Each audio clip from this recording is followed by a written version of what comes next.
Thank you, Pastor Scott. Can we give the Lord a big hand praise, everybody? Come on, give God a praise. Amen. Despite the disruption, listen, we're here to unify. I remember a late preacher said to me, he said, Pastor Cooper, we must unify or die. And I didn't quite understand what he was talking about. He wasn't talking about it from a physical standpoint, but he was talking about it from a spiritual standpoint, that we all must unify or we die. And I'm so thankful today that we have come together to unify. Amen. And in unity, anything can be done. How many believe that? Listen, I just want to share with you briefly this little story that came to my mind. And I remember this story that was told about a lady who lived in the South, and she couldn't read hardly, she couldn't write as much, but she got a letter while she was at home, and the letter was addressed to her about her son. And she had someone to read the letter. The letter said, Mom, I'm dying of cancer. Can you come and visit me? I need to see you. Well, she didn't have much money. In fact, she didn't have any money at all. And she didn't know how she would be able to go and visit her son. So she took a step of faith. She got up, went on down to the train station, and she got on the train. And while she was sitting there on the train, here comes the conductor of the train. He's collecting tickets, and she didn't have a ticket. And when he came to the little old lady, he said, Ma'am, do you have a ticket? She said, Sir, I don't have a ticket.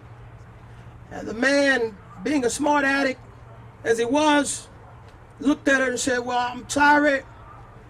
You're going to have to either have a ticket or you're going to have to get off this train. Well, she didn't have a ticket. So the old conductor of the train said, well, ma'am, you got to get off this train. He took her off the train, and he set her outside the train, and she was sitting there in the chair on the curb there, and she was just sitting there and dismayed. And the old engineer of the train started the train up. And for some reason, the train wouldn't move. And he tried to start it up again, and it just grunted. Wouldn't move. And he was wondering what happened. He got up and he goes back and he asked the conductor, what happened? What did you do? And the conductor said, well, sir, there was a little old lady on this train. She didn't have tickets, so I put her off. And the engineer looked at the conductor and said, put that lady back on the train. And he got the lady, put her back on the train, and guess what? The train started. And the conductor rather, walks back down the aisle of the train, looks at the little old lady and says, well, ma'am, you may be on this train, but you missed the other train.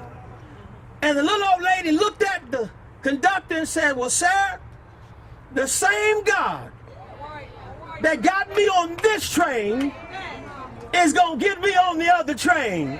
Do y'all get the message? The same God that brought us through last year, that brought us through 10 years ago, that brought us through 20 years ago, is the same today, yesterday, and forever. Oh, somebody ought to clap your hands. What are you saying, Pastor Cooper? I'm telling you to trust. Because what you do, it's not always what you see that counts, it's what you don't see. And I'm here to let you know he's working behind closed doors. If we would just stay together, if we would just keep the faith and hold on to his word, we not only will see justice, but we will have justice. Come on, put your hands together and give God a praise. Turn to someone and say to them, just keep the faith. It's going to be all right. God bless you.